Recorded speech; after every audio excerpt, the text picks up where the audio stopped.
आज हम इस प्रकार का एक गोल पायदान बनाएंगे।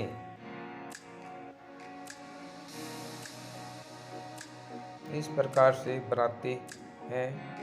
जब फंदों का आकार बढ़ जाता है इस लाइन में, तो एक फंदे में दो फंदे निकाले, फिर एक फंदे में एक फंदा निकाला, फिर फंदों का आकार घट गया तो इस राउंड में एक फंदे में दो फंदे निकाले, फिर नेक्स्ट में एक फंदे में एक फंदे निकालते हुए 3 राउंड लगाए, फिर नेक्स्ट में इसमें फंदों का आकार घट गया तो एक फंदे में दो फंदे निकाले, फिर एक फंदे में एक फंदे निकाले। इस प्रकार से डोरमेट बनाते जाते हैं। पीछे भी सेम डिजाइन बनती है।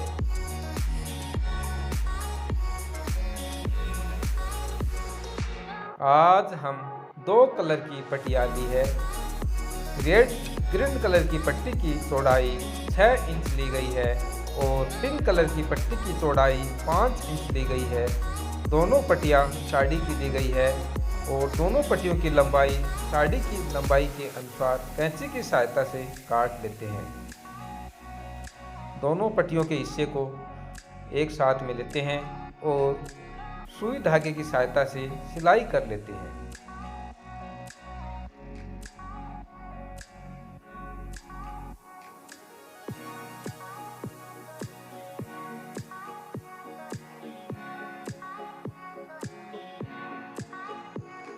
ग्रीन कलर की पट्टी को सपोर्ट में रखेंगे और पिंक कलर की वाली पट्टी से डोरमेट की गुथाई करेंगे। अब वीडियो रिकॉर्डिंग के अनुसार ग्रीन कलर की पट्टी पर नोट लगा रहे हैं।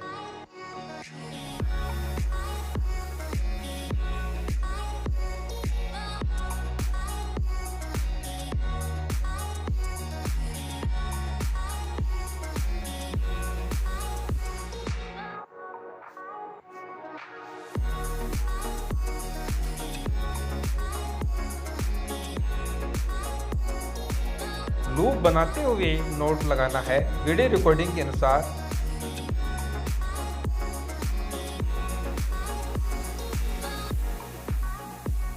नोटों को पास पास कर देते हैं।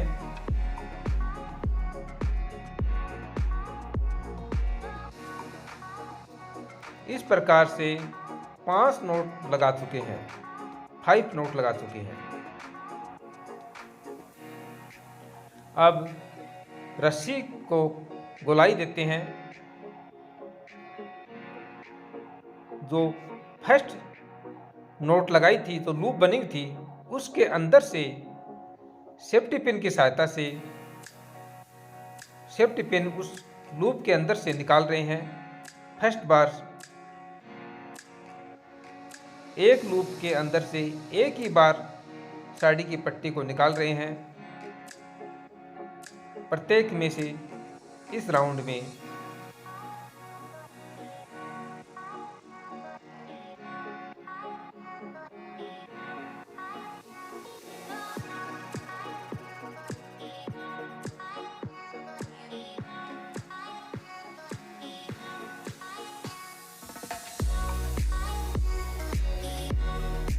इस प्रकार से एक राउंड पूरा कर लेते हैं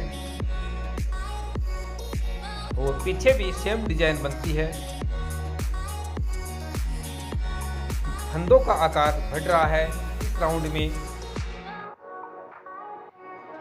तो अब इस राउंड में हम एक फंदे में 2 फंदे निकालेंगे।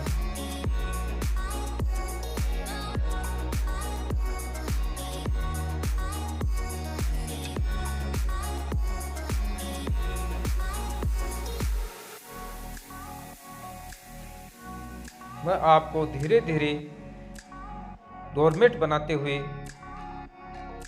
दिखा रहा हूँ। काफ़ी लोगों का कमेंट आता है कि डोरमेट में हमें झोल पड़ जाता है, टोपी सी बन जाती है।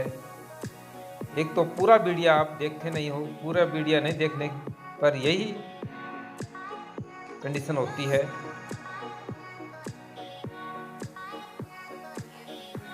इस प्रकार से एक राउंड पूरा हो जाता है और पीछे भी सेम डिजाइन बनती है।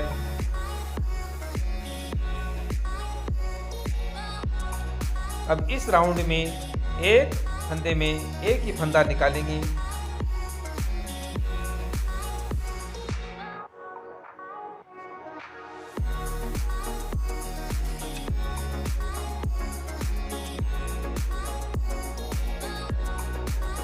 इस प्रकार से हमारा बनाते जा रहे हैं और जब पट्टी खत्म हो जाती है तो दूसरी पट्टी को सुई धागे की सहायता से सिलाई कर लेते हैं।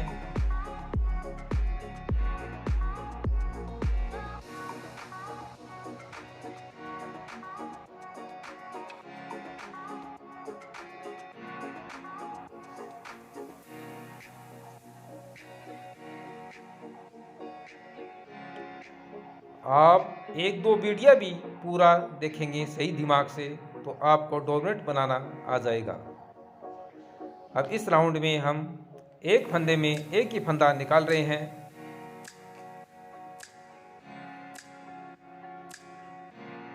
इस प्रकार से हमारा यह राउंड हो जाता है और पीछे भी सेम डिजाइन बनती है। अब एक राउंड लगाने के बाद में फंदों का आकार बढ़ रहा है तो इस राउंड में भी हम एक फंदे में दो फंदे निकालेंगे। जब आप डोरमेट बनाते रहोगे तो आपको पता चल जाएगा कि हमें फंदों का आकार बढ़ रहा है और डोरमेट में झोल पड़ने की संभावना बन रही है, तो आप एक फंदे में दो फंदे निकाल दो उस राउंड में। अब उसके बाद में एक फंदे में एक फंदा निकालते हुए दो राउंड तीन राउंड लगा दो और जब फंदों का आकार बढ़ जाएगा तो नेक्स्ट में आप एक फंदे में दो फंदे निकाल सकते हो। इस नियम से ही आप बनाते रहोगे डोरमेट। जितना बड़ा डोरमेट बनाओगे जितना बड़ा डोरमेट बना सकते हो। लोगों का कमेंट आता है कि टोपी सी बन जाती है।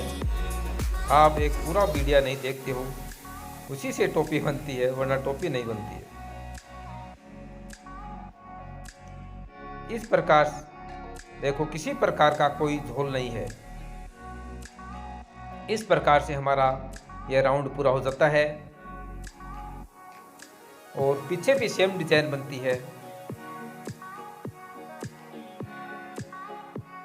अब एक फंदे में दो फंदे निकालने पर फंदों का आकार आधा हो चुका है।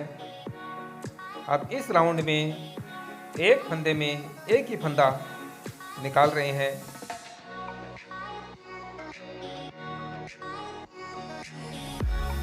और यह किसी भी साड़ी से बना सकते हैं, लेकिन इस साड़ी की पट्टियों से ये सफाई अच्छी बनती है और किसी भी साड़ी से डोरमेट बना सकते हैं। इस नियम के अनुसार हमारा डोरमेट बनकर तैयार हो जाता है।